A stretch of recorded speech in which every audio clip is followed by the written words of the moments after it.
मराठी महाराजांचा असून मराठी भाषिक भक्त समाजास सहज समजावे म्हणून हिंदी भाषेतून मराठी भाषेत रूपांतरित करण्यात आलेला आहे.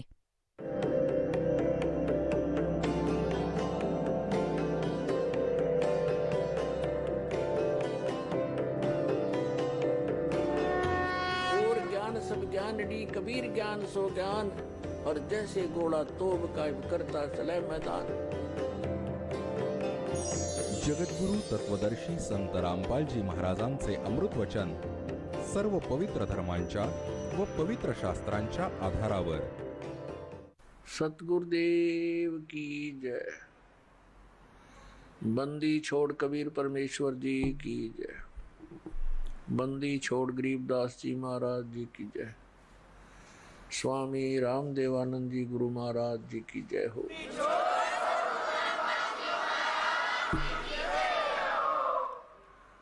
गरीब नमो नमो सतपुरुष को नमस्कार. गुरु की नहीं सुर नर मुनि जन साधुआ संतों सर्वस्ती नहीं. सतगुरु साहेब संत सब डंडो तम प्रणाम. आगे पीछे मध्य हुए तिनको जहाँ कुर्बान. नराकार निर्विषम काल जाल व्यंजनम. निर्लेपम निज निर्गुणम अकल अनुपवेशोन्दुनम. सोहम सुरति समाप्तम सकल समाना निर्तलय. उज्ज्वल हीरंबर हरदमम बेपरवा अथाह वार पार नहीं मध्यतम. गरीब जो सुमरे सिद्ध होई गणनायक गलताना. करो अनुग्रह सोई पारस पद परवाना. आद्य गणेश मनाऊं गणनायक देवन देवा. चरण कमल लो लाऊं आदंत करूं सेवा. परम शक्ति संगीतम रिद्धि सिद्धि दाता सोई. अवगत गुण अतीतम सत पुरुष निर्मोही. जगदम्बा जगदीशम मंगल रूप मुरारी. तन मन अर्पों शीसम भक्ति मुक्ति भंडारी. सुर नर मुनि जन ध्यावे ब्रह्मा विष्णु महेशा. शेष सहस मुख गावे पूज्य आद गणेशा. इंद्र कुबेर सरीखा वरुण धर्म राय ध्यावे. समृत जीवन जी का मन इच्छा फल पावे. 33 कोटि अधारा ध्यावे शेष 88. उतरे बहुदल पारा कट है यम की फांसी. 33 कोटि अधारा ध्यावे शेष 88. उतरे बहुदल पारा कट है यम की फांसी. कर जोरूं विनती करूं धरूं चरण पर शीश. गुरु जी राम देवानंद जी महाराज ने दियो नाम बख्शीश. कोटि कोटि सिजदा करूं कोटि कोटि प्रणाम. चरण कमल में राखियो मैं बंदी जा मैं गुलाम. कुत्ता हूँ गुरुदेव का रामपाल दास का नाम. गले प्रेम की जेवड़ी जा खेचो वहाँ जाऊं मैं. तो करो तो बावड़ू दूर दूर करो तो जाऊं. ज्यों राखो त्यों ही रहूं जो देवो सो खूं. परमपिता परमात्मा पूर्ण ब्रह्म सर्वश्रेष्ठी रचनाहार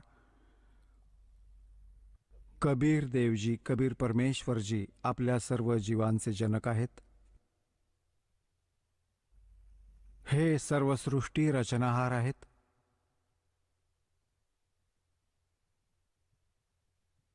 आणि आपण सर्व प्राणी जेवढेही या काळाच्या लोकात आपण अडकलेले आहोत, हे सर्व जीव त्याच परमात्म्याचे अंश आहेत. तो आपल्या सर्वांचा मालक आहे, स्वामी आहे. पुण्यात्म्यांनो, सौभाग्य आहे तुमचं.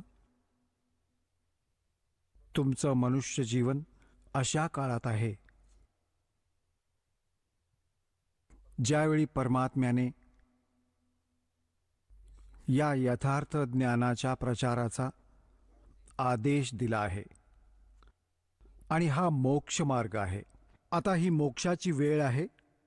ही ती वेळ आहे जिला आपण मोक्षाची वेळ म्हणू शकतो. ही कलियुगाची मधली पिढी आहे. पहिली पिढी, प्रथम चरण, जेव्हा परमात्मा कबीर देवजी, कबीर साहेबजी काशीत विणकराची भूमिका करण्यास आले होते, ते प्रथम चरण होते. मग परमात्म्याने सांगितले होते की जेव्हा मधल्या पिढीची वेळ येईल तोपर्यंत हे मूळ ज्ञान आणि मूळ मंत्र्यांना म्हणजेच सतनाम आणि सारनाम सार्वजनिक करायचे नसून गुप्त ठेवायचे. याचं कारण तुम्हाला आधीही सांगितलं आहे. याचं कारण हे होतं की काळ भगवानाने परमात्म्याच्याच लेकरांना, त्या परमेश्वराच्याच लेकरांना मिसगाईड करून आपला स्वार्थ साधला आहे, त्यांना संतपद देऊन. कारण ते पूर्वजन्मीचे पुण्यकर्मी जीव असतात जे गुरुपद प्राप्त करतात. आणि हा त्यांच्या पूर्वजन्मीच्या भक्तीच्या कमाईचा नाश करतो गुरुपदी बसवून. आणि दोषी अपराधी करतो परमात्म्याच्या त्या भोळ्या जीवांना चुकीचा रस्ता दाखवून. आता पुण्यात्म्यांनो, एखादी व्यक्ती कोणी जात असेल वाटसरू म्हणजे रस्त्यावरून, आणि त्याने एखाद्या व्यक्तीला विचारलं आपलं गंतव्यस्थान, आणि ज्या व्यक्तीला तो विचारतो तो म्हणतो असं आहे की मी इथल्या सर्व भागाशी परिचित आहे, आणि तो चुकीची दिशा दाखवतो, आणि ती व्यक्ती त्याच्यावर विश्वास ठेवते पांथस्थ, की हा म्हणत आहे की मला इथली सर्व माहिती आहे. त्यामुळे तो चुकीच्या दिशेला जाऊन आपल्या मुक्कामी स्थानाच्या विरुद्ध दिशेला जातो. त्यामुळे तो किती दुःखी होतो, त्या व्यक्तीला किती चांगली व्यक्ती मानायचं की वाईट हे तर ज्ञात आहे. आज हीच दशा या नकली गुरु आणि पंथांची, मंडलेश्वर आचार्य आणि शंकराचार्य अशा परमधन्यांची आहे. आपले सद्ग्रंथ एक सांगतात, हे आपल्याला दुसरं सांगतात. तर पुण्यात्म्यांनो, काळाकडून हे अध्यात्मज्ञान इतकं गुंतागुंतीचं केलं जातं. ते सोडवण्यासाठी स्वतः परमेश्वर येतात सतलोकातून चालत. तर तो परमात्मा आजपासून 600 वर्षांपूर्वी काशी शहरात सन 1398 पासून आणि सन 1518 पर्यंत 120 वर्ष राहून या अध्यात्मज्ञानाचं वर्णन करत असत, ऐकवत असत. परंतु आपण अशिक्षित होतो, आपले पूर्वज अशिक्षित होते. ज्यामुळे आपण परमात्म्याचे हे यथार्थ ज्ञान ग्रहण करू शकलो नाही. कारण आपले जे धर्मगुरू होते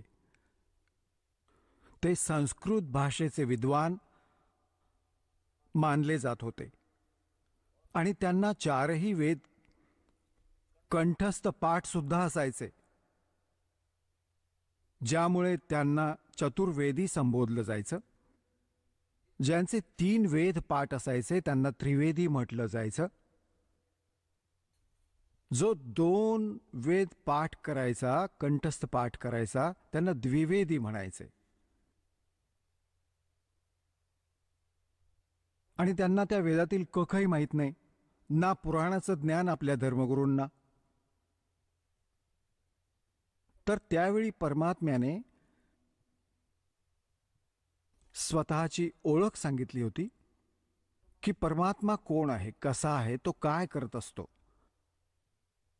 जे वेदात वर्णलेले परमात्म्याचे गुण आहेत त्यांच्या अनुसार परमात्मा कबीरजीच खरे ठरतात, जे वेद सांगतात.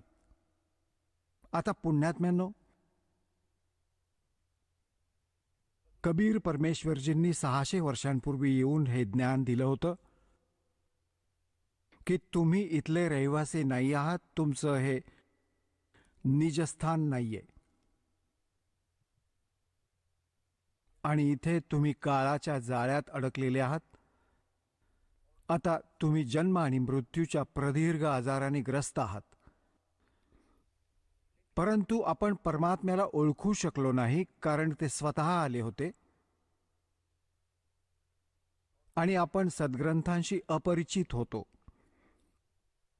म्हणून आपण मार खाल्ला, आपण धोका खाल्ला, आपण परमात्म्याला सोडून या काळाच्या दूतांच्या बोलण्याला फसून आपण परमात्म्यापासून दूर झालो.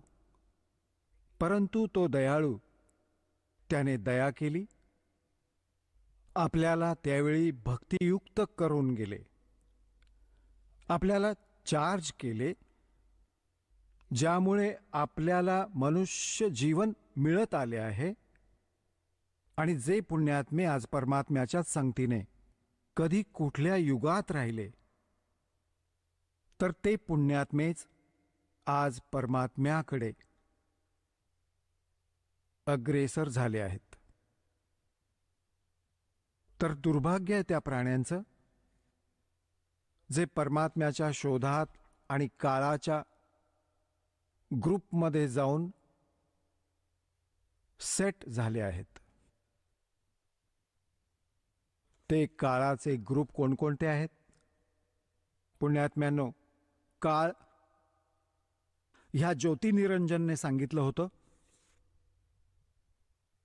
की परमात्म्याशी याचं बोलणं झालं होतं तेव्हा म्हणाला होता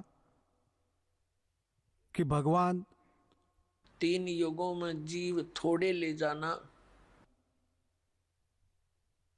सतयुग, त्रेता, द्वापार मध्ये जीव कमी परत घेऊन जा तुझ्या लोकात,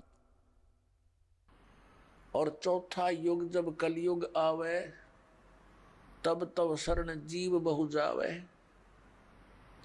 ऐसा वचन हर मोय दीजे, तब तो गवन संसार ही कीजे. परमेश्वर कबीरजी आपला पुत्र जोगजीत याचं रूप घेऊन याच्या 21व्या ब्रह्मांडात बोलणं केलं होतं. याने तर आधी भांडण केलं होतं भगवंताशी, परंतु त्यांच्या सामर्थ्यापुढे हा टिकू नाही शकला. मग याने चापलुसीचा आधार घेतला, चरण धरले आणि म्हणाला, आपण काय उद्देशाने आला आहात, काय उद्देश घेऊन आला आहात. तेव्हा परमात्म्याने याला सर्व स्पष्ट केलं की मी जाणार तुझ्या खालच्या लोकात आणि तू या प्रिय जीवांना किती किती दुःख देऊन ठेवलंयस. कोणाला पशु केलं, कोणाला पक्षी केलं, कोणाला कुत्रा केलं, कोणाला गाढव केलं, मनुष्य केलं, तर यांच्याबरोबर किती यातना देत आहेस. मी या जीवांना जाऊन सांगणार आहे की तुम्ही ज्या लोकात राहत आहात हा काळाचा लोक आहे. तुम्ही सतलोकातील रहिवासी आहात आणि सतलोकात जाण्याचा विधी जो मंत्र आहे तो माझ्याकडे आहे. तो त्यांना देईन, मग हे सतलोकात येतील. मग तर मग याला काळजी वाटू लागली. आधी तर परमात्म्याबरोबर भांडण करून पाहिलं, परंतु परमात्मा म्हणाले की धरमदास नावाचे एक महापुरुष जे परमात्म्यांच्या त्या प्रिय आत्म्यांपैकी आहेत, ज्यांना भगवंत भेटले होते, तेव्हा त्याला सांगितलं की धरमदास, जेव्हा याची पॉवर नाही चालली माझ्यावर, त्याने अटॅक केला. मी श्वासाचं स्मरण केलं, सतनामाच्या श्वास उच्छ्वासाचं स्मरण केलं, ज्यामुळे काळ खाली जाऊन पडला खूप दूर पाताळात. पुण्यात्म्यांनो, परमात्मा कबीरजी आपल्याला सतर्क करतात, तुमच्यावर कधी कोणतं संकट आलं तर सतनामाचं स्मरण त्वरित सुरू करा, हा अभ्यास करायला लागा. ना यमाचे दूत जवळ येतील, ना काळ जवळ येऊ शकेल. लगेच जर आलाच तर खूप लांब निघून जाईल, तुम्हाला काही हानी पोहोचवू नाही शकणार. तर त्यावेळी परमात्म्याने हेच सांगितलं की त्यावेळी मग दृश्य पाहिलं की यांच्याजवळ खूप शक्तिशाली मंत्र आहे. चरण पकडले, तेव्हा विचारलं होतं की तुम्ही काय उद्देशाने जात आहात. परमात्म्याने सर्व सांगितलं, जसं दासाने आता वर्णन केलं. मग हा म्हणाला की काही हरकत नाही, जशी तुमची इच्छा असेल तसे करा, परंतु माझ्या काही गरजा आहेत, तेवढ्या माझ्या पूर्ण करा. परमात्मा म्हणाले, बोल. हा म्हणाला, असं नाही, तुम्ही वचनबद्ध व्हा. तर परमेश्वर कबीरजी वचनबद्ध झाले. तेव्हा हा म्हणाला होता की 3 युगात कमी जीव घेऊन जा आणि 4थ्या कलियुगात हवे तेवढे जीव घेऊन जा. आणि परमात्मा एक दया करा, अजून आपण आपलं ज्ञान देऊन घेऊन जा. आपल्या ज्ञानाला स्वीकारेल तो तुमचा, माझ्या ज्ञानाचा स्वीकार करेल तो माझा. त्यांना जबरदस्तीने घेऊन जाऊ नका. परमात्म्याला सर्व माहीत होते की बळपूर्वक जर घेऊनही जाऊ शकत असलो मी, पण हे थांबणार नाहीत तिथे, कारण त्यांची आस्था इथे प्रस्थापित झाली आहे. आधी यांची आस्था संपवेन, यांना असे ज्ञान देईन कलियुगामध्ये आणि प्रमाण दाखवेन की मग आपोआप यांची सतलोकासाठी रुची निर्माण होईल. आता पुण्यात्म्यांनो, तेव्हा काळाला जेव्हा कळाले की सारी वचनं मान्य केली आहेत, तेव्हा म्हणू लागला, जाओ जोग जीत संसारा और जीव न माने कहा तुम्हारा. 12 पंथ करूं मैं साजा, नाम तुम्हारा ले करूं आवाजा. इन 12 पंथ नाम जो ले ही, सो हमरे मुख आन समोही. और अनेक पंथ चलाऊं, या विद जीवों को बरमाऊं. देवळाला म्हणतात, देवल तीर्थ और देव पुजाऊं, और तीर्थ व्रत और नकली जप तप मन लाऊं. यात भ्रमित करून टाकेन.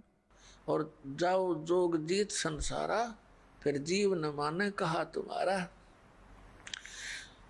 जीव तुम्हारा कहा न माने, हमरी ओर हो बाद बखाने. आमचे वकील होतील ते काळाचे, जी तुझी लेकरं आहेत, त्यांना एवढं मिसगाईड करून टाकीन, स्वतःचे दूध पाठवून 12 नकली पंथ, आणि त्यानंतर अजून पंथ अनेक चालवेन. इस विद जीवों को भरमाऊं. तेव्हा परमात्मा म्हणाले की ठीक आहे, तू तुझी सर्व कामं करून घे, जेवढे डाव तू लावशील. काळ, परमात्मा म्हणाले होते की जेव्हा कलियुगाची 5505 वर्ष सरतील, तेव्हा मी माझा अंश पाठवेन.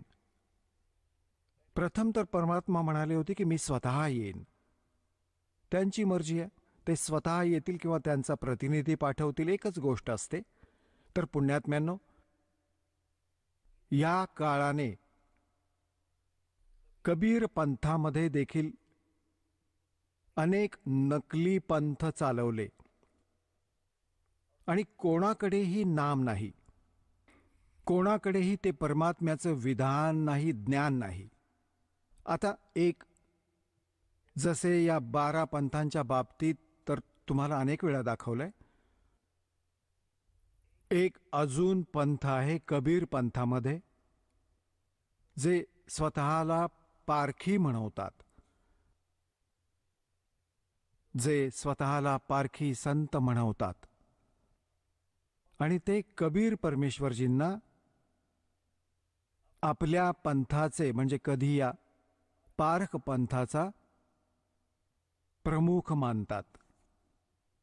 आणि ते केवळ परमात्म्याद्वारे बोलली गेलेली वाणी, ज्याला एक बीजक ग्रंथ म्हणतात, कबीर बीजक, त्या वाणीला हे पारखी संत खरे मानतात. आणि म्हणतात की कबीर साहेबांनी ही जी वाणी सांगितली आहे ती अगदी सत्य आहे, ही बीजकमध्ये लिहिली आहे. आता पुण्यात्म्यांनो, आता हे यथार्थ ज्ञान परमात्म्याच्या लेकरांपर्यंत पोहोचत आहे. या चॅनेल्सच्या माध्यमातून, सीडीच्या माध्यमातून, पुस्तकांच्या माध्यमातून. आणि हे देखील सिद्ध होत आहे कारण बुद्धिमान समाज आहे. आज कोणी बालक नाहीये. आत्तापर्यंत या पुण्यात्म्यांना हे समजलेच नव्हते की ज्यांना आपण संत मानत आहोत ते संत नाही, असंत आहेत. ह्या तर तुमच्यापेक्षाही खालच्या दर्जाचं ज्ञान असणाऱ्या व्यक्ती होत्या, कारण यांनी ती भक्ती देखील थांबवली ज्यातून थोडाफार लाभ झाला असता. जसे घराघरात ज्योत तेवायची, जी हवन यज्ञाचं कार्य करायची, हे राधास्वामी पंथ, धनधन सद्गुरू पंथ, जय गुरुदेव पंथवाले, तेही बंद केले. आणि काय म्हणतात की आम्ही तर आत ज्योती पाहू, आत पाहू, आतील ज्योती तेवू. हे काय खाक ज्योत लावणार जे पाचही नामे काळाची जपतात आणि दिशाभूल करून ठेवली आणि सतलोकात जायच्या गोष्टी करतायत? हा तुमचा गजबच आहे. आता पुण्यात्म्यांनो, या काळाने एक नाही अनेक फासे पेरून ठेवलेत, अनेक फास बांधून ठेवलेत जीवांचे.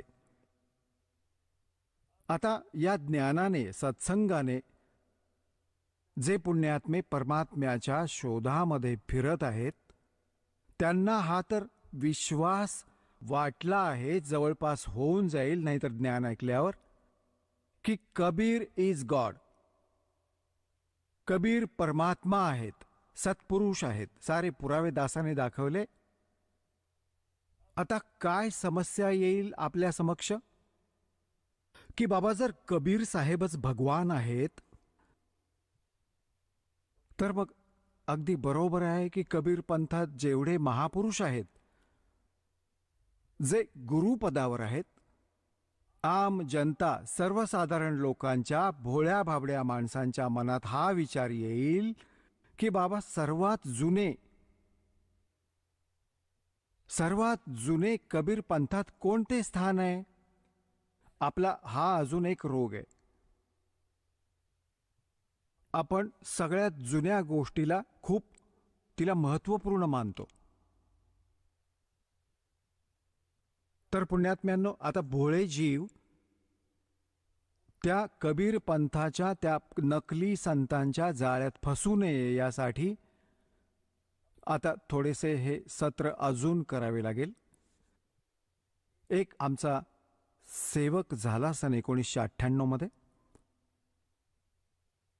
आणि त्याला ज्ञात झाले की कबीर साहेब परमात्मा आहेत दासाच्या पुराव्यांमुळे. तर त्याच्यात काळाने काय प्रेरणा जागवली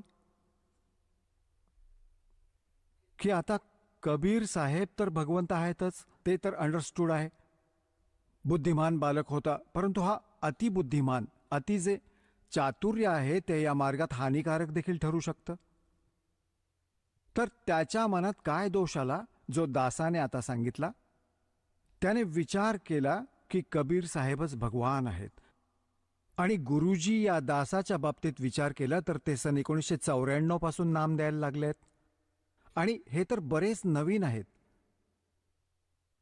आणि असे नको व्हायला की त्या जुन्या आश्रमांमध्ये त्यांच्याकडे तर बरेच यथार्थ ज्ञान मिळेल. तर त्याने या दासाला ही आपली जी त्याने समजूत करून घेतली होती ती जाणवू दिली नाही आणि म्हणाला की अशी अशी आमची इच्छा आहे की कबीर मठ पाहून यावा. बांधवकडचे ते स्थान बघावे जिथे धर्मदासजी होते. मी म्हणालो चला बघून येऊ. सोबतीला थोडे होते, थोडेच भक्त झाले होते सन 1998 पर्यंत. मग 99 मधली गोष्ट आहे ही. सन 2000 मध्ये कुठे गेलो? कबीर मठ आहे एक. कबीर मठ हा गुजरात राज्यात भरोच एक शहर आहे. भरोच शहरापासून 12 किलोमीटरच्या अंतरावर एक मंगलेश्वर गाव आहे. मंगलेश्वर गावाजवळ एक सुकलतीर्थ नावाचं आधी एक गाव होतं आणि त्यात जीवादत्ता नावाचे 2 ब्राह्मण भाऊ राहायचे आणि ते परमात्म्याचे शिष्य झाले होते. त्यांनी ज्ञान ऐकलं की पूर्ण गुरुशिवाय मोक्ष नाही मिळू शकत. दोन्ही भावांनी विचारविनिमय केला की आपण ज्या संताचं ज्ञान ऐकतो आहोत आपल्याला ते पूर्ण वाटतंय. आता आपण कसं ठरवायचं की कोणतं संपूर्ण आहे आणि कोणतं अर्धवट आहे? तर त्यांनी आपल्याच विचारांच्या आधारे एक ठरवलं, एक निर्णय घेतला की आपण आपल्या अंगणात एका सुक्या वटवृक्षाची फांदी गाडू, जसे रोप लावतात कुंडी तयार करून किंवा खाली खड्डा खणून, आणि या महापुरुषांचे चरणामृत घेऊन येऊ. चरण धुवून आपण या फांदीला घालू आणि जर ही हिरवी झाली तर आपण समजायचं की ते पूर्ण गुरु आहेत.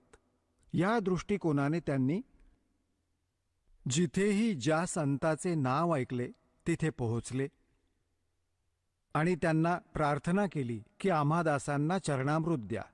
आणि संत या गोष्टीला नाकारत नाहीत. म्हणाले घे बेटा. त्यांचे चरण धुतले आणि भांड्यात ओतून घरी घेऊन आले.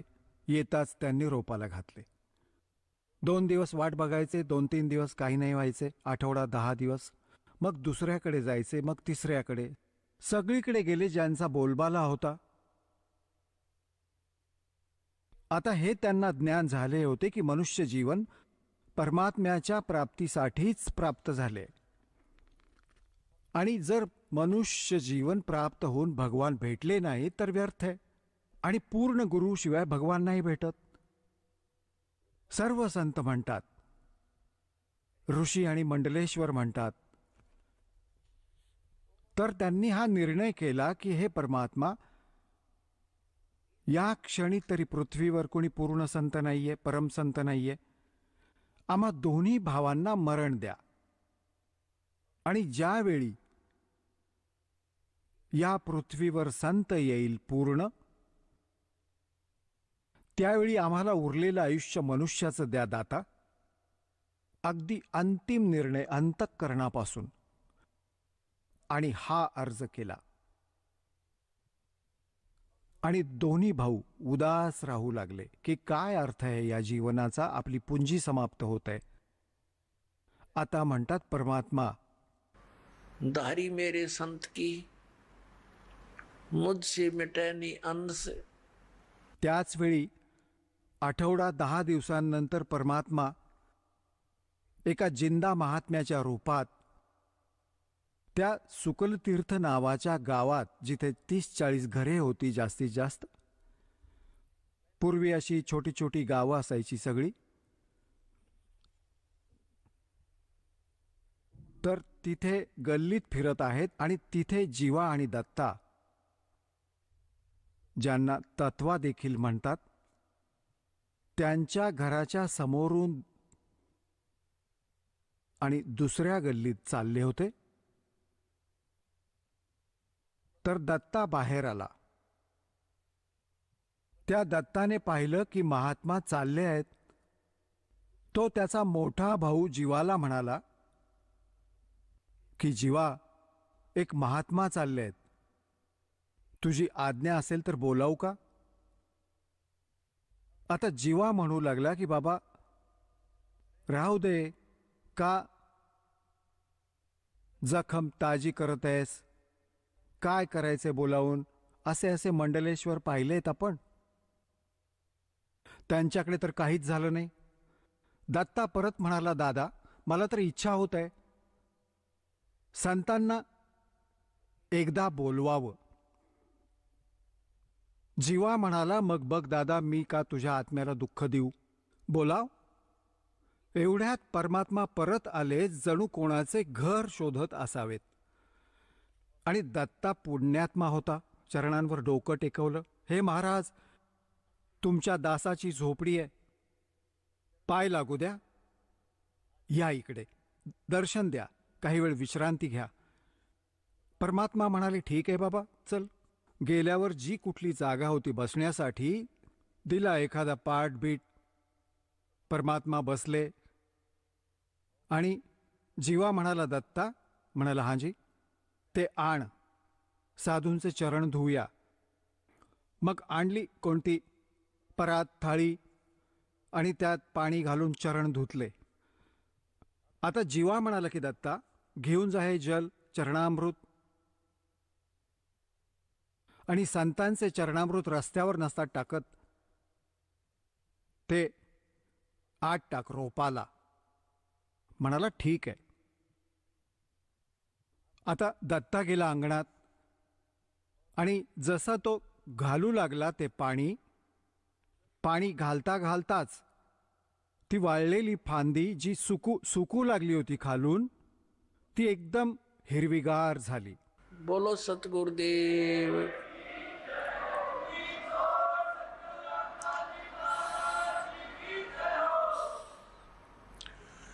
आता दत्ता म्हणाला, जीवा, या इकडे धावत ये, एकदा लवकर ये.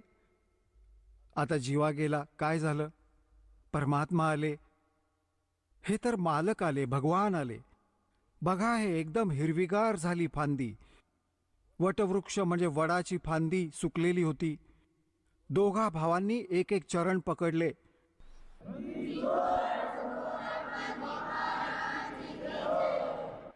दोघा भावांनी एक एक पाय धरला आणि असे त्यांच्या तोंडाकडे बघून रडू लागले आणि म्हणू लागले, भगवान, आम्ही तर अगदी थकून गेलो होतो आणि आम्ही समजून चाललो होतो की या पृथ्वीवर कोणी संत नावाची गोष्ट नाही. हे भगवान, तुम्ही आधी का नाही आलात दाता? आम्ही खूप वाट पाहिली, खूप शोध घेतला. परमात्मा म्हणाले, मी आलो तर असतो आधीही. तुमच्या आत्म्याशी मी चांगला परिचित होतो, तुमच्या हृदयाच्या ओढीशी. जर मी आधी आलो असतो आणि ही हिरवीगार पण झाली असती, होणारच तर होती, यात तर काही दुःख दिसत नाही. तशीच ही काही संतांची ओळख होत नाही, तरीही मला तुमची ही ओढ बघून ही लीला करावी लागते बाळा. जर मी आधी आलो असतो आणि ही हिरवीगार झाली असती तर तुम्ही उपदेश घेतला असता, ठीक आहे? मग तुमच्या मनाची अजून अशी धारणा झाली असती की होऊ शकते की एक खूप मोठा मंडलेश्वर आहे, त्याचा बराच बोलबाला आहे, त्यांचे हजारोंच्या संख्येने शिष्य आहेत, कदाचित हे आमच्या गुरूंपेक्षाही जास्त शक्तिशाली आहेत. तर तुम्ही बाळांनो धक्के तरीही खाल्ले असते. आणि त्यावेळी जर तुम्ही गुरु केला असता, त्यानंतरही जर तुमच्या मनात ही शंका आली असती तर बाळा माझ्याकडून देखील संपला असतात, कारण गुरूंच्या प्रती अविश्वास दाखवल्याने नाम खंडित होते. गुरु करण्याआधी व्यवस्थित तपासा. अगदी सर्व बाजूंनी त्याचे व्यवस्थित परीक्षण करा, आणि त्यानंतर जर तुमच्या मनात दोष आला असता तर तुमचे नाम नाही राहत, कनेक्शन तुटते. आता पुण्यात्म्यांनो, हे ज्ञान तर आहे, म्हणजे परमसंतांसाठी, हे परमसंतांवर लागू आहेत हे सर्व नियम, आणि आपण लावून ठेवले आहेत नकलींवर. परंतु परमात्मा कबीरजी म्हणाले आहेत, झूठे गुरु के पक्ष को तजत ना लावे वार. खोटा गुरु असेल तर लगेचच त्यागा, आणि योग्य गुरु मिळाल्यानंतर जर तुमच्या मनात दोष आलात तर तुम्ही नामरहित होता. तर बाळा, मी आधी आलो असतो तरीही तुम्ही परत धक्के खाल्ले असते. मी यासाठी उशिरा आलो की तुमच्या साऱ्या शंका दूर व्हाव्यात आणि तुम्ही या सर्व संतांना आधी पारखावे, नाहीतर मग गोष्टी बिनसल्या असत्या. तर दोघे म्हणाले, महाराजजी, ही गोष्ट तुमची अगदी खरी, 100%. कारण की तुम्ही तर एकदम साधारण व्यक्ती, आणि त्यांचा बोलबाला आम्ही किती पारखून पाहिले, त्यांच्याकडे ही शक्ती नव्हती. मग परमात्मा म्हणाले की बेटा, हेच फक्त एक उदाहरण नसावं. संतांची ओळख या एका मुद्द्याने नाही होत. संतांची ओळख त्यांच्या ज्ञानाने होते. आता ऐका, मी तुम्हाला ज्ञान ऐकवतो. परमात्म्याने मग त्यांना अनेक दिवस आपल्याद्वारे रचलेल्या सृष्टीचं ज्ञान दिलं. तर सांगण्याचा अर्थ हा आहे की तिथे जी सुकलेली फांदी लावली होती, कबीर परमेश्वरजींच्या चरणामृताने जी हिरवीगार झाली होती, त्या फांदीने एका खूप मोठ्या वटवृक्षाचं रूप धारण केलं. आता ते संपूर्ण मंगलेश्वर गावही तिथून नामशेष झालं, इकडे तिकडे जाऊन वसलं, कारण की ते एका बेटासारखं आहे, आणि त्या बेटाला नर्मदा नदीने आपल्या दोन्ही बाजूंनी, चोहोबाजूंनी घेरलेलं आहे. तिथे नर्मदा नदी, नर्मदा सरिता दोन भागांमध्ये विभागली जाऊन मग पुढे पुन्हा एक होऊन मग समुद्राला मिळते. तर तिथे एक बेट झालं होतं, तिथे बेट होतं ते मंगलेश्वर गाव. तर आता तिथे कोणी नाही राहिलं, ते बेटामध्ये रूपांतरित झालं, त्यामुळे तिथून बाहेर येऊन वसले.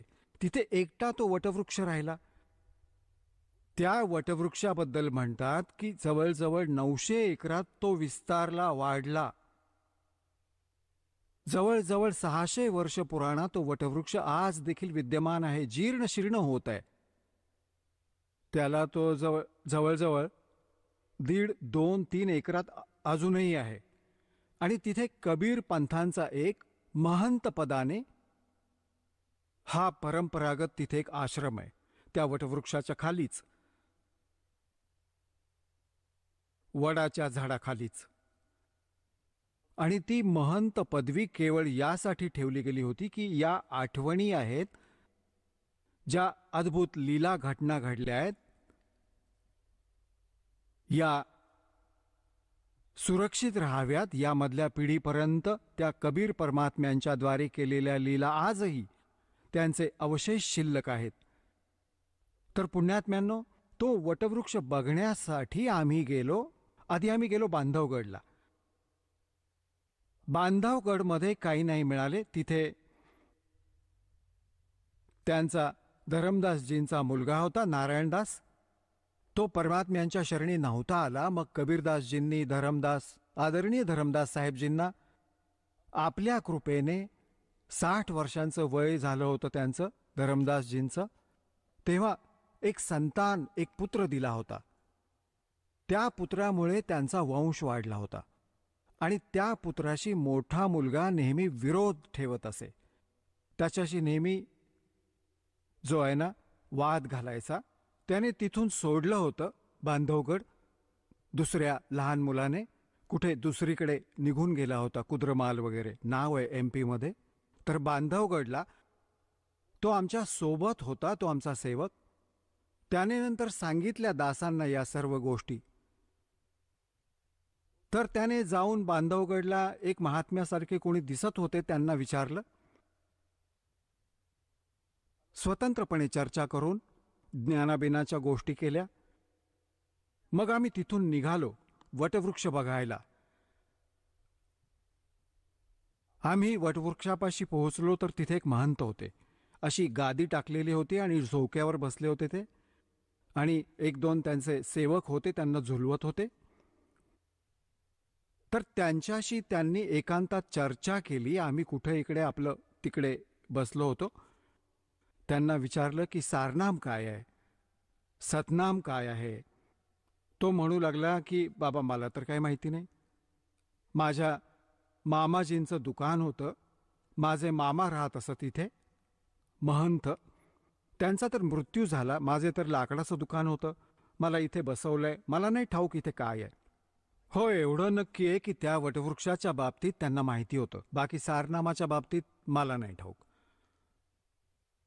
असं तिथे बांधवगडला त्या संतांना विचारलं. त्यांनी हेच उत्तर दिलं. कोणी काही सांगितलं, कोणी काहीच नाही सांगितलं. हा मंत्र आहे, तो मंत्र आहे. मग आम्ही पोचलो. बाकी अनेक ठिकाणी गेलो. मोठे मोठे जे कबीरपंथीचे होते, तर सगळीकडे फिरून आम्ही परत आलो. म्हणालो चल बाळा बघून येऊ, परमात्म्याचं स्थान आहे, चांगली गोष्ट आहे. मग येऊन त्याने सांगितलं, म्हणू लागला की ही यात्रा माझ्यासाठी वरदान सिद्ध झाली. मी म्हणालो की बाबा अशी काय गोष्ट आहे सांग. की मी इतका नालायक आणि नीच माणूस आहे. त्याने त्याची सगळी चूक कबूल केली. की मी हा विचार केला होता की कबीर तर परमात्मा आहेतच आहेत, कबीरजी, यात तर काही शंका कुशंका नाही, सर्व पुरावे तुम्ही दाखवलेत. तर माझी ही शंका होती की जर कबीरजी भगवान आहेत तर त्यांच्या पूर्ण पद्धतीने कबीर पंथाचे जे सर्व साधू संत आहेत ते तर परिपक्व असतील, अगदी ज्ञानी असतील, परिपूर्ण असतील. मी म्हणालो की बाबा काय बघितलंस. मी म्हणालो बाळा जर हे परिपूर्ण असते तर दासाला एवढं ओझं वाहण्याची काय गरज होती, काय गरज होती हा संघर्ष करण्याची.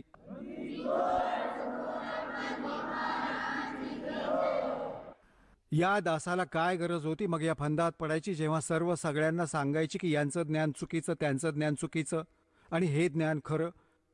और सभी बोली आत्मा भी नो सोचे रामपाल निंदा करता है, नंदक को और साची बताऊं. तर मग त्यानं सांगितलं की मी हे असं एकाला विचारलं की महाराजजी सारनाम काय आहे. त्याने काय सांगितलं की हातावर पीठ घे. एक कबीरपंथी जुन्या आश्रमातील 60-70 वर्षांचा म्हातारा, आणि तो म्हणाला की हातात पीठ घे आणि श्वासाच्या जवळ आण, आणि श्वासामुळे त्या पीठात काही डिस्टर्बन्स येता कामा नये, बास हेच समजून जा की सार शब्द आहे. तो म्हणू लागला आता माझं तर पोट भरून आलं, अशी दृढता आली आहे. हे भगवान, हे तर नुसते रिकामेच बसलेत, कोणाकडेच काही नाही. आणि मग त्याने सांगितलं की माझ्या मनात मी एवढा नालायक आहे, माझ्या मनात एवढा दोष आला होता. मी म्हणालो की काय हरकत नाही.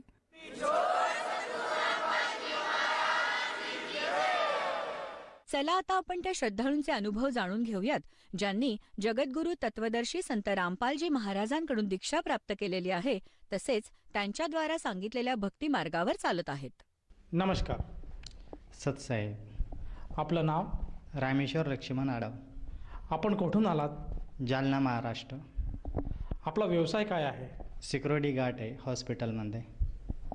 संत रामपालजी महाराजांची गुरुदीक्षा आपण कधी घेतली? 25 डिसेंबर 2016 रोजी. संत रामपालजी महाराजांच्या शरणात येण्या अगोदर आपण व आपला परिवार कोणती भक्ती साधना करत होतात? ब्रह्मा, विष्णू, महेश 3 देवाची भक्ती करत होतो. दुर्गा देवी आणि स्वामी समर्थ, आणि पंढरपूरला बी आम्ही पायदळी जाज आहे, तिथल्या काही वाऱ्या केलेल्या आहे. आमच्या इथंच जालन्याच्या बाजूला एक राजूर गणपती आहे, तिथं बी अंगारे चतुर्थीला पायदळी जाणं आणि तिथं दर्शन घेणं, ही भक्ती साधना आमची चालू होती.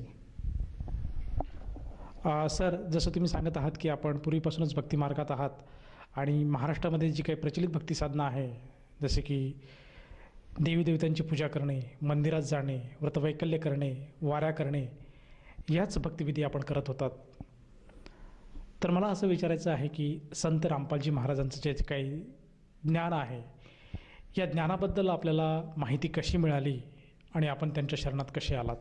कारण की माझे वडील चे एक मित्र आहे, शमानवर त्यांची गॅरेज होते, तर वडील तिथं जाऊन बसत होते आणि तिथे गेल्याच्या नंतर मग त्यांच्याकडून माहिती झाली की बाबा संत रामपालजी महाराजांचे सत्संग साधना टी व्हीवर चालू आहे आणि ते सत्संग ते पाहत होते. तर त्याच्यातले काही अनुभव भक्तांचे आणि काही सत्संग बी चांगले सांगत होते गुरुजी. तर मग ते सत्संग बी सांगायचे की बाबा संत रामपालजी महाराजचं सत्संगमध्ये असे सांगते तसे सांगते. म्हणजे ते आमच्या वडिलांना हर रोज एक ना एक समजा अनुभव सांगायचे भक्तांचा. तर हे सत्संग पाहता पाहता मग वडिलांचा बी विचार होता की आपण बी सत्संग पाहायला जाऊ, कारण की इथं आमच्या जालन्यामध्ये संत रामपालजी महाराजांचं दर 15 दिवसाला रविवारी सत्संग होत असतं. त्या पिरियडला मग वडील मला इथं घेऊन आले सत्संगच्या ऐकण्यासाठी. सत्संग ऐकता ऐकता मला त्याच्यातली फक्त सत्संग तर काही कळलं नाही, पण जी एक 15 मिनिटाची रेमिनी म्हणते, त्यांना आरती म्हणते, ती आरती मला इतकी खूप आवडली की एक ते पुस्तक मला घ्यायचं होतं. आणि हे असं पुस्तक तर ते विकत काही भेटत नव्हतं की बाबा संत रामपालजी महाराजांचं नामोपदेश घेतल्याच्यानंतर ते पुस्तक एकदम फ्री भेटतं. पूर्ण सत्संग झाल्याच्या नंतर मग मी काही भक्तांना विचारलं की बाबा मला हे गुरुजींचे फोटो बी माझ्या मोबाईलमध्ये स्टेटस म्हणून ठेवायचे किंवा मग स्क्रीनवर ठेवायचे आणि हे पुस्तक बी मला आवडतं आणि मला हे वाचायचं आहे. तर काही भक्त म्हणे बाबा तुम्हाला नामोपदेश घ्यायला लागेल की. मग मी वडिलांना म्हणलो की बाबा आपल्याला नामोपदेश घ्यायचं आहे पप्पा, कारण की नामोपदेश घेतल्याशिवाय मला हे पुस्तक तर भेटणारच नाही. तर त्या पुस्तकामध्ये जरासे काय छंद लागला काय माहिती, ते पुस्तक घेण्यासाठी मी वाटेल तितकं काही करायला लागलो होतं. तर मग ते म्हणे बाबा तुम्हाला नामोपदेश घ्यायला लागेल. ते नामोपदेश घेण्यासाठी काही अटी होत्या, म्हणजे काही नेम दिलेले होते त्याच्यामध्ये. नशामुक्त म्हणजे विचारलं होतं तुम्ही काय काय नशा करता. मी म्हणले मी तंबाखू खातो, गुटखा खातो आणि अधूनमधून ड्रिंक बी करत असतो. तर म्हणे बाबा तुम्हाला हे सोडायला लागेल. पहिले तुम्ही हे पुस्तक पॉम्पलेट वाचा, पुस्तक थोडंफार घ्या आणि काही ज्ञान हे ते समजून घ्या म्हणे, त्याच्यानंतर तुम्ही घेऊ शकता. मी मागं ना पुढं पाहता डायरेक्ट ते वाचलं आणि नामोपदेश घेण्यासाठी बसलो आम्ही तिथं. तर नामोपदेश संत रामपालजी महाराजांच्या दयाने 25 डिसेंबर 2016 रोजी घेतलं प्रथम. सर, जसं तुम्ही सांगत आहात की आपल्या वडिलांचे जे काही मित्र होते त्यांनी आपल्याला सर्वप्रथम आपल्या वडिलांना त्यांनी संत रामपालजी महाराजांच्या ज्ञानाबद्दल माहिती सांगितली. त्यांचा जो काही सत्संग आज टी व्हीवर दाखवला जातो त्या सत्संगाबद्दल त्यांना माहिती दिली आणि आपल्या जालना जिल्ह्यामध्ये दर 15 दिवसांनी जो काही सत्संग होतो त्या सत्संगाचा ॲड्रेससुद्धा त्यांनी त्यांच्याशी शेअर केला. त्यानुसार आपण दोघेसुद्धा त्या सत्संग स्थळावर जाऊन सत्संगाचं श्रवण केलं आणि केवळ सत्संगामध्ये जे काही भक्तिबोध नामक छोटंसं पुस्तक आहे त्या पुस्तकाबद्दल आपल्याला मनामध्ये दृढ अशी आस्था निर्माण झाली. ते पुस्तक आपल्याला कुठल्याही अटीवर शर्तीवर हवंसं असं वाटत होतं. केवळ म्हणूनच आपण संत रामपालजी महाराजांची नामदीक्षा घेतली. तर मला असं विचारायचं आहे की जेव्हा आपण संत रामपालजी महाराजांची नामदीक्षा घेतली त्यानंतर आपल्याला संत रामपालजी महाराजांचा जो काही मार्ग आहे, जी काही भक्तिविधी आहे ती आज आपल्याला कळाली आहे का? हो सर, त्यांचं ज्ञान असं कळलं की 4 वेद 6 शास्त्र 18 पुराण मंदाला एक ना एक अक्षर त्याने आम्हाला दाखवलं की बाबा ह्या वेदमध्ये असं दिलेलं आहे, ह्या वेदामध्ये असं दिलेलं आहे. हे ज्ञान मला पटलं आणि त्यांच्या मार्गावर आम्ही आता सध्या चालायला लागलेलो आहे. सर, जसं तुम्ही सांगत आहात की संत रामपालजी महाराजांची सद्भक्ती शास्त्रोक्त आहे आणि त्यांचं ज्ञान आज आपल्याला पूर्णपणे कळालं आहे. म्हणूनच आपण आज गेली 4-5 वर्षापासून त्यांच्या ज्ञानात दृढ झाला आहात आणि त्यांच्या मार्गावर आपण चालत आहात. तर मला असं विचारायचं आहे की जेव्हापासून आपण संत रामपालजी महाराजांच्या शरणात आलात, जे काही आपल्याला अगोदर विकार होते, मुख्यतः आपल्याला दारूचं आणि त्यानंतर गुटखा खाणे, तंबाखू खाणे हे व्यसन होते, तर या व्यसनापासून आपली मुक्तता झाली का? हो सर, ह्या व्यसनापासून मुक्तता झाली मी खूप प्रयत्न केले होते व्यसन सोडविण्यासाठी. कारण की तंबाखू अशी होती की जेवण केल्याशिवाय मला ते तंबाखूची अशी सवय होती की मी अर्ध्या रातचं उठू बसायचो आणि इतके खायचो की एक दिवसातून एक गायछाप म्हणत असते, ती गायछाप पुरत नव्हती. आणि रोलिंग मिलमध्ये पहिल्यांदा असल्याने तिथं गायछाप, गुटखा हा तर जास्तच खायचे. पण ज्यावेळेस मी संत रामपालजी महाराजांचं कोण नामोपदेश घेतल्याच्या नंतर आता तर खायचं तर दूरच, हात लावायची सुद्धा इच्छा होत नाही. सर, जसं तुम्ही सांगत आहात की संत रामपालजी महाराजांच्या ज्ञानामुळे आज आपले डोळे उघडले आहेत आणि व्यसन करणं हे किती चुकीचं आहे हे आपल्याला समजून आलेलं आहे आणि केवळ त्यांच्या सद्भक्तीमुळे आज आपण या व्यसनापासून लांब आला आहात, या व्यसनापासून आपली मुक्तता झाली आहे. हा एक मोठा चमत्कार किंवा अनुभव आज आपण शेअर केलेला आहे. या व्यतिरिक्त आपल्या जीवनामध्ये संत रामपालजी महाराजांच्या सद्भक्तीमुळे आणखीन काय अनुभव किंवा लाभ आपल्याला झालेत का? लाभ तर भरपूर झालेले आहे सर. 2013मध्ये माझे घरचे, माझी बायको, माझी 2 लेकरं मला सोडून चालले गेले. गेल्याच्या नंतर माझे सासरेभाऊ आले होते तर म्हणे, बाबा पंचमी आहे, 2 दिवस मी घेऊन जातो म्हणे माझ्या मुलीला. ते गेल्याच्या नंतर 1 हप्त्याच्या नंतर मी त्यांना फोन लावला की बाबा पाठा. तर ते म्हणे आम्हाला पाठायचं नाही म्हणे. कारण की त्या पिरियडला 2013मध्ये इतकं की कामधंदे चालू नव्हते आणि आर्थिक परिस्थिती माझी खराब होती की बाबा म्हणे पाहुणा घरीच असतो, कामाला जात नसतो. कारण की त्या पिरियडला मला खुद कळलं नाही की मी काय करू राहिलो काही नाही. तर त्या घेऊन गेल्याच्या नंतर 2 वर्ष त्यांनी तिकडेच ठेवले. ते काही पाठायला तयारच नाही. पाठायला तयार नव्हते तर मग 5-6 महिने मी असंच एकलाच फिरायचे भटकेला आत्मावाने.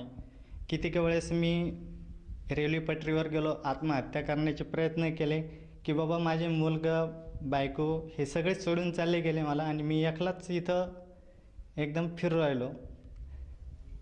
पण त्या पिरियडला मी नामोपदेश घेतलेला नव्हता.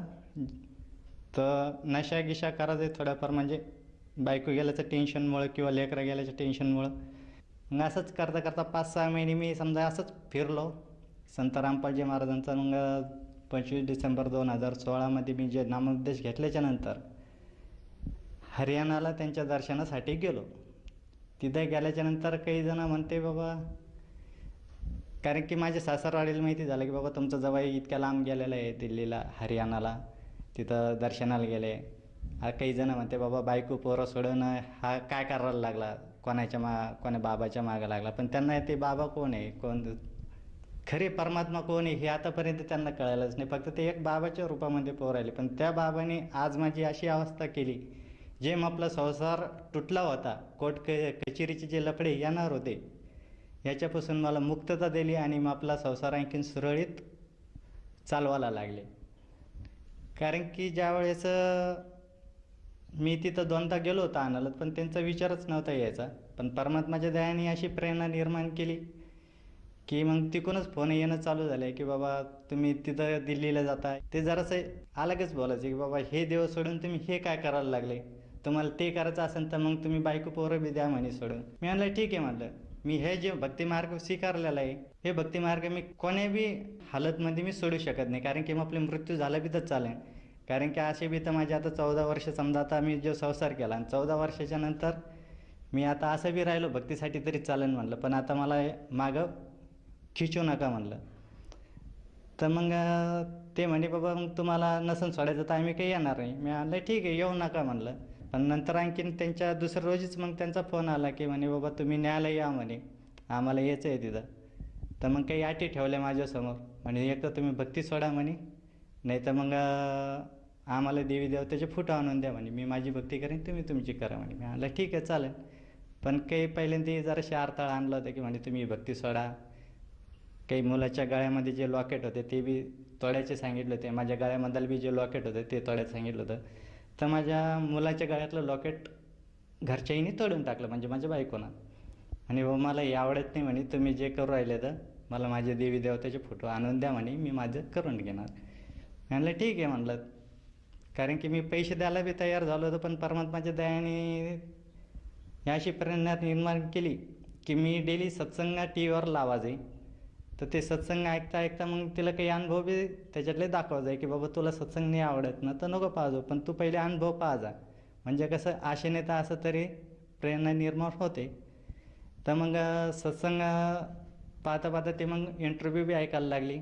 गुरुजी जे ज्ञान समजून सांगू राहिले ग्रंथामधलं एक ना एक अक्षर, मग ते तिच्या लक्षात बसायला लागलं की मग एकदा दोनदा मी तिला सत्संगला बी नेलं. सत्संगला नेल्याच्या नंतर जरासं तिथलं भाव पाहिला. तिथलं वातावरण बी चांगलं निर्मळ आणि शुद्ध मनाला लागल्यासारखं, तिला ती भक्ती बी आवडायला लागली. मग आता तिनं बी नामोपदेश घेतलेला आहे आणि माझी 2 मुलं आहे, एक मुलगा एक मुलगी, त्यांनी बी नामोपदेश घेतलेला आहे. सर, जसं तुम्ही सांगत आहात की संत रामपालजी महाराजांच्या सद्भक्तीमुळे आणि त्यांच्या सद्मार्गामुळे किंवा त्यांच्या गुरुमंत्राच्या जोरावर आज आपला तुटलेला संसार परत जुळला गेलेला आहे. तो केवळ जुळला गेला नाही, तर आज आपली पत्नीसुद्धा या मार्गामध्ये आपल्याबरोबर सहभागी झाली आहे.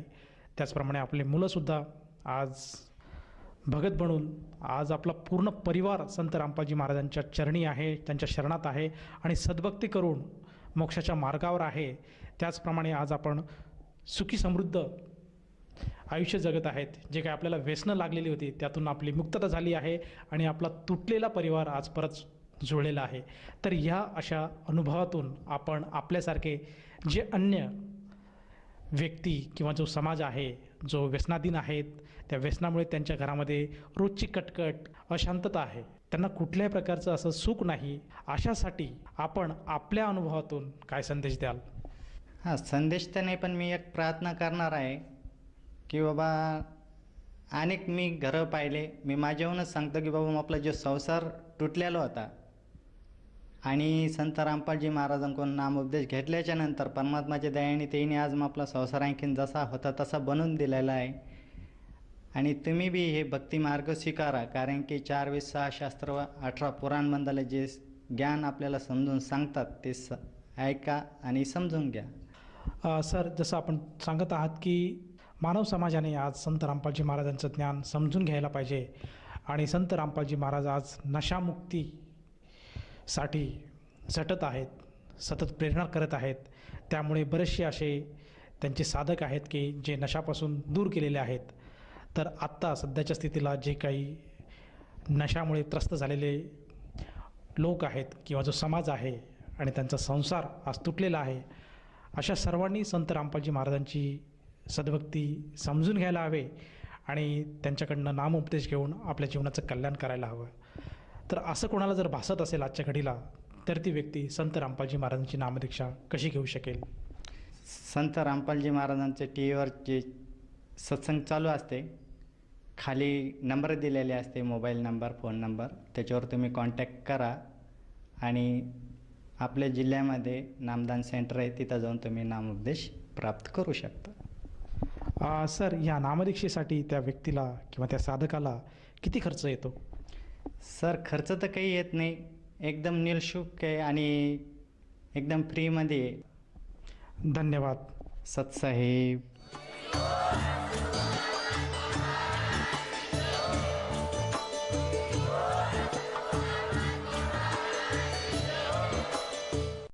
आपण ऐकत होता जगद्गुरु तत्वदर्शी संत रामपालजी महाराजांचे मंगल प्रवचन. निःशुल्क नामदीक्षा प्राप्त करण्यासाठी आणि अधिक माहितीसाठी संपर्क करा 7030303951 7030303952. आमची वेबसाईट आहे www.jagadgururampalji.org.